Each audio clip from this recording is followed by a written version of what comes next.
This is an excerpt from one of the comments written by a person who signed the petition.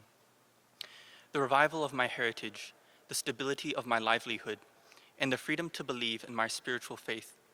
In America, these are the things that I've always counted on the United States Constitution to protect. And yet, today, these are precisely the things that are at stake. Beginning with the CCP's attempts to sabotage the company that I am with, it is terrible to think that something like this could even take place on American soil. However, this all changed when I met a professor from Feitian College who was beaten unconscious and had his house ransacked by CCP-hired thugs. This is Dr. Peter Lee, after being brutally beaten by 3 thugs in his own home in Atlanta, Georgia.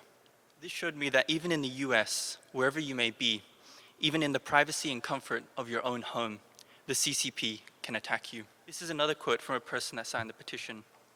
I was lucky to have escaped communist China, but now the same government is trying to exert control into America. Growing up in the West, I've been fortunate to be raised by 2 loving parents, something that I would have taken for granted. But after joining Feitian College and joining the practicum program, I've come to know many fellow dancers and artists who have not been half as fortunate as me. One of my fellow dancers, Stephen Wang, was just a young boy when both of his parents were arrested and detained for practicing the Falun Dafa meditation in China.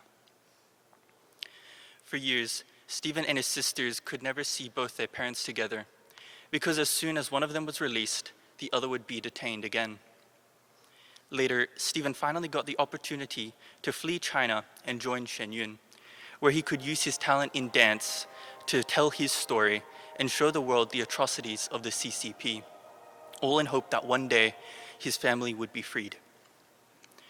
Soon after arriving in America, Stephen's dad did get fully released, but before Stephen could find out, his father passed away from the damage done to his body from a decade of maltreatment and torture by the authorities.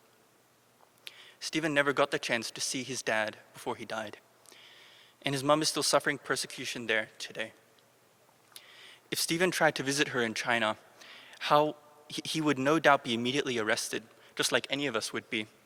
How crazy is it that we still can't perform classical Chinese dance and tell these true stories in China today? Stephen Wang is only one of many Shenyun artists and staff members who have personally experienced the brutality of the CCP.